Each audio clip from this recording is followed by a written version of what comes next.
राधे राधे। जय श्री कृष्ण। आज जो है हस्तरेखा में रेखाओं की चर्चा ना करके सिर्फ इस अंगूठे के बारे में चर्चा करेंगे। ये अंगूठा बहुत कुछ बता देता है।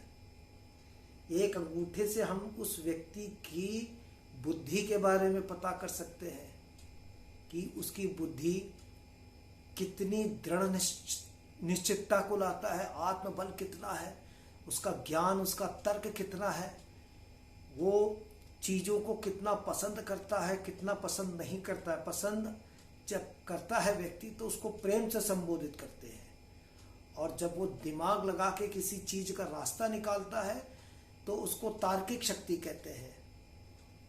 किसी ने किसी को कह दिया और उसने फॉलो कर लिया, वो दिमाग नहीं लगाना होता है। अगर किसी ने कुछ बताया उसको ढूंढ के अपने तरीके से समझ के आगे बढ़ना, उसको तार्किक शक्ति कहा जाता है। और दृढ़ संकल्प हमारा अंगूठे का सबसे ऊपर वाला, ये विल पावर, दृढ़ संकल्प, ये सब यहीं से है। अंगूठे का जो सबसे ऊपर वाला हिस्सा होता है, इसमें 3 हिस्से होते हैं। एक अंगूठे का ऊपर वाला हिस्सा, एक ये बीच का, और एक जो शुक्र पर्वत से ये बीच में ये पट्टी बनी होती है। ये तीनों की तीनों हमेशा चौड़ी होना बहुत जरूरी है। सबसे पहला, जब कभी भी आप किसी व्यक्ति की हथेली देखेंगे तो आपको ये नापना होगा कि ये चौड़ा है कि नहीं। और अगर कोई इसमें बीच में चौड़ा नहीं है तो उसको तुरंत समझ सकते हैं कि ये व्यक्ति क्या, ऊपर वाला विल पावर, आत्मशक्ति, आत्मबल।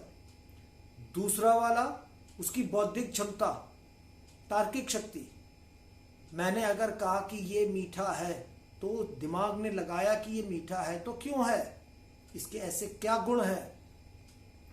और तीसरा, हर चीज से संभाल के रखना, हर चीज की इज्जत करना।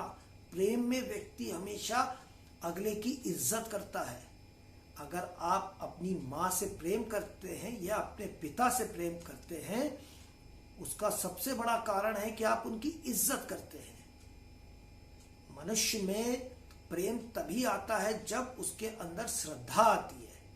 श्रद्धा और प्रेम दोनों आपस में पर्यायवाची शब्द है, दोनों एक ही चीज है। तो अंगूठे का, अगर किसी भी व्यक्ति का अंगूठे का ऊपर का हिस्सा काफी बड़ा है, वैसे उंगली में जितने भी ऊपर के हिस्से अगर बड़े होते हैं किसी भी उंगली में, तो ये चीज तो लिख के रख लीजिए, वो व्यक्ति जो है बुद्धि में बहुत तेज होगा। उसका दिमाग नॉर्मल व्यक्ति की तरह होगा ही नहीं। और जो क्रिमिनल स्वभाव का होगा, लड़ने झगड़ने वाला स्वभाव का होगा, लेबर किस्म का व्यक्ति जैसा होगा, जिसको कुछ भी नहीं सोचना है, सिर्फ दूसरे ने अपनी बुद्धि का प्रयोग किया और उसको उन्होंने फॉलो कर लिया, वो जो होते हैं उनका ये ऊपरी पर्व जो होता है ये बहुत छोटा होता है। ये जो नाखून जिसमें होते हैं ना, नाखून, ये ठीक नाखून के पास वाला, नाखून के पास वाला।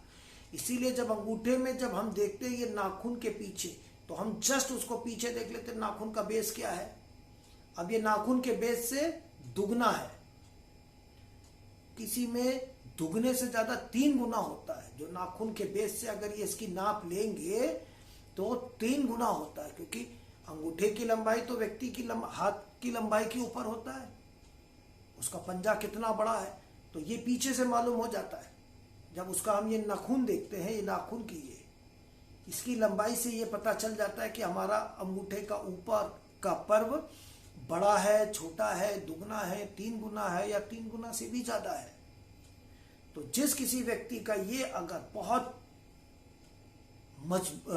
बड़ा हो और दृढ़ संकल्प यानी सीधा हो, वो व्यक्ति एक तरह का स्ट्रॉन्गेस्ट विल पावर कह सकते हैं। जैसे क्षत्रिय जो होते हैं, जो युद्ध में जाते हैं, ये लोग बहुत स्ट्रॉन्ग विल पावर के होते हैं। विल पावर का मतलब क्या होता है कि हमने आज कोई चीज का संकल्प लिया और हमने उस संकल्प को पूरा किया।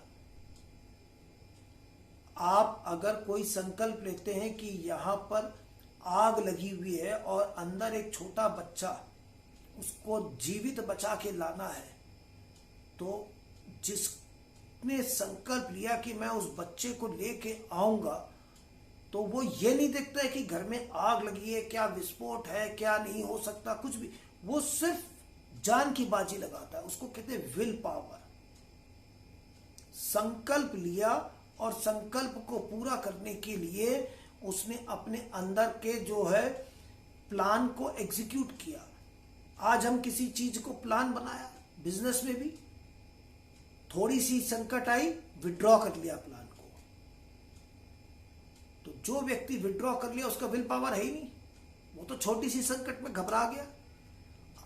सेना में आर्मी के लोग इतनी स्ट्रांग विल पावर होती है कि अगर वो पानी के छोटे से दरिया में अगर नीचे अंदर छुपे हैं और उनसे कहा जाता है कि सांस को 3-3 मिनट तक रोकिए, बीच बीच में मौका पा करके बस थोड़ी सी सांस लेना और फिर पानी के अंदर छुपे रहिए, तो दुश्मन की सेना आसपास रहेगी, उनको पता भी नहीं चलेगा। लेकिन वो अपनी विल पावर से 3 मिनट की जगह 4 मिनट तक सांस रोके रहते हैं। और इससे अच्छा एक मैं आपको उदाहरण दे सकता हूं। आपने महाभारत के युद्ध के समय में जब कर्ण के बारे में बात की जाए, तो कर्ण के बारे में मैं बता दूं कि वो पहले उनके पिताजी उनको लेके गए थे और द्रोणाचार्य से कहा था कि मेरा बेटा जो है युद्ध के शस्त्रों से बहुत प्रेम करता है, ये शस्त्र जितने भी धनुष बाण वगैरह इसको इससे बहुत प्रेम है, इसको युद्ध कला सीखनी है, आप इसको सिखा दीजिए। द्रोणाचार्य ने मना कर दिया। वो कहने लगे कि मैं राजघराने के परिवार को जो है सिर्फ मैं सिखाता हूं, आप तो सारथी हैं, आपके बेटे को तो मैं नहीं सिखा सकता। तो उन्होंने कहा आप एक बार इसका टेस्ट लेकर के देखिए, इस व्यक्ति के अंदर कितनी स्ट्रांग विल पावर है। उन्होंने देखा भी उसकी विल पावर है, लेकिन उन्होंने मना कर दिया, नहीं मैं तो सिर्फ राजा के परिवार के बच्चों को, जो राजा के पुत्र होंगे, मैं सिर्फ उन्हीं को सिखाऊंगा। ठीक है, उस टीचर को छोड़ दिए। फिर कर्ण ने झूठ बोल करके परशुराम जी से कहा कि मैं जो है ना ब्राह्मण हूं, आप मुझे अपनी युद्ध कला सिखाइए। परशुराम ने भी ये संकल्प लिया था, भगवान परशुराम जी ने ये संकल्प लिया था कि मैं सिर्फ ब्राह्मणों को अपनी युद्ध कला सिखाऊंगा। तो कर्ण ने झूठ बोल दिया। एक दिन जब भगवान परशुराम जी कर्ण की एक जंघा पे पैर पे सर रख करके सो रहे थे, तब दूसरी जंघा पे एक बिच्छू ने उनको काटना शुरू किया और काटते काटते उसका खून भी पी रहा था, मांस भी खा रहा था। अब उस जगह पर उसकी विल पावर की बात होती है कि कर्ण ने कहा कि मैं अपने गुरु को सोने में इतनी भी तकलीफ नहीं दूंगा। दृढ़ संकल्प इसको कहते हैं। तो उस दृढ़ संकल्प पे उन्होंने उस दर्द को बर्दाश्त किया। इसी तरीके से बिजनेसमैन जब उनका विल पावर बहुत स्ट्रांग होता है, तो वो पहले से ये जीवन में सोच के चलते हैं कि इतने लेवल तक अगर नुकसान भी आएगा तो मैं हिलूंगा नहीं, मैं अपने आप को कैसे कैसे रिजर्व फंड रखूंगा कि मैं अपने आप को संभाल लूंगा। वो विचलित नहीं होते और वहां से फिर वो वापस उठा लेते। दृढ़ संकल्प का मतलब होता है कि हम अपने काम में डटे रहना और विल पावर से उस चीज को, संकल्प को पूरा करना। तो ये जो प्रथम पर्व है, ये प्रथम पर्व विल पावर को दर्शाता है। और जितना जिस व्यक्ति का स्ट्रेट होता है वो उतना ही अपने चीजें पे अड़िग रहता है। अच्छा, जिसका अंगूठा पीछे जाने लगता है, अब ये पर्सन जो है, इनकी विल पावर अगर अच्छी है और इनका जो है अंगूठा पीछे जाने लगता है, लचकता है, ये जैसा मौका आता है ये वैसे अपने आप को बदल देते, लेकिन संकल्प को बनाए रखते हैं, अपने लक्ष्य को नहीं छोड़ते, इनका संकल्प बना रहता है। आज की परिस्थितियां ऐसी है, 10 साल बाद अगर हमारा बिजनेस की परिस्थिति कोई दूसरी हुई तो ये अपने आप को विस्तार कर लेते हैं, उसी में नहीं अडिग रहते कि ये हमने जो सोचा था जैसे अब हम वैसे ही अडिग रहेंगे, अब हम इसी पे बने रहेंगे। नहीं, ये अपने आप को समय अनुसार बदल लेते हैं। इनके अंदर सोचने की शक्ति डिफरेंट होती है। ये हर प्रकार के व्यक्ति को अपने आप को एडजस्ट कर लेते हैं उस व्यक्ति के साथ में। उनका ये क्षेत्र ज्यादा बड़ा होता है, ऊपर से ये वाला क्षेत्र ज्यादा बड़ा होता है। ये तर्क शक्ति होती है। जो दूसरा होता है तर्क शक्ति। आत्मबल है, विल पावर है, दृढ़ शक्ति है, लेकिन दृढ़ शक्ति में थोड़ा सा चेंजेस आ जाता है, उसको थोड़ा सा डाउन किया जाता है और अपने आप को विस्तारित किया जाता है समय अनुसार। और जो दूसरा लाइन ऑफ एक्शन होगा कि हमारा लाइन ऑफ वन ये है, ये इस लिमिट तक हो गई। अब दूसरा लाइन ऑफ एक्शन में हमें यहां पर कहते हैं कि समय पे गधे को भी बाप बनाया जाता है, ये वहां पर आता है। ये तार्किक होते हैं, ये बुद्धिजीवी जो होते हैं ये तार्किक होते हैं। ये सिचुएशन को एनालाइज करते हैं कि उस समय हमें क्या करना है। और ये श्रद्धा वाले इंसान होते हैं, ये बड़े प्रेमी होते हैं, क्योंकि ये हर चीज की रिस्पेक्ट करते हैं। प्रेमी इन द सेंस कि अगर ये पेड़ पौधा भी अगर लगा है तो उसको जल देंगे, उसको रक्षा करेंगे। ये नहीं कि चलते गए रास्ते में तो सारे पेड़ उखाड़ दिए, इसके फूल तोड़ दिए, ये नहीं।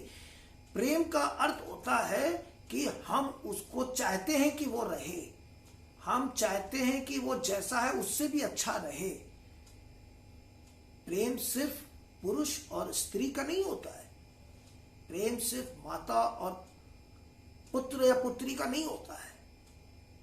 प्रेम का मतलब होता है कि आप सदा खुश रहें, मतलब एक सैक्रिफाइस वाला उसमें भावना आती है, एक देने की भावना आती है। इसीलिए जिस व्यक्ति के अंदर देने की भावना होती है वही ईश्वर को प्राप्त कर पाता है। मिलता उसी को है जो हारने के लिए तैयार हो। जब कोई चीज मिलती है तभी तो जीत होती है। हमने अगर कोई चीज प्राप्त की वो हमारी जीत हुई, और जीत उसी की होती है जो हारने के लिए तैयार होता है। वो हारता कैसे है? वो हारता इस तरीके से, परिश्रम करके, मन लगा करके, फुल कंसंट्रेशन दे करके। जैसे एक विद्यार्थी प्रेम करता है अपनी ज्ञान पुस्तक पे, अपने टीचर के वाणी पे कि वो क्या बोल रहे हैं, जिस समय वो बोल रहे हैं उस समय उसका प्रेम टीचर की वाणी पे इतना रहता है कि वो ध्यान कहीं और नहीं ले जाता है। वो उस पर पूरी रेस्पेक्ट करता है, पूरा रेस्पेक्ट देता है।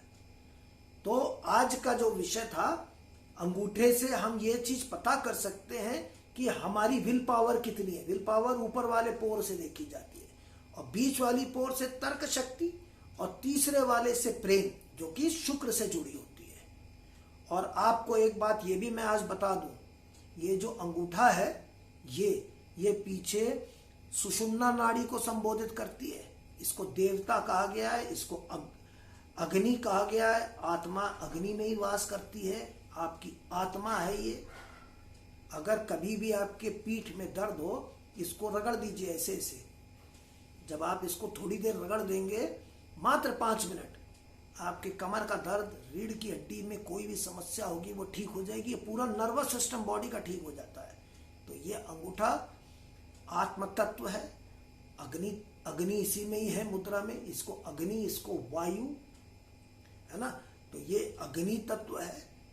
अंगूठा बहुत इंपॉर्टेंट होता है, इससे हम सारी जानकारी पता कर सकते हैं। लाइक और शेयर करिए हमारे फेसबुक पेज को और हमारे यूट्यूब चैनल को। राधे राधे, जय श्री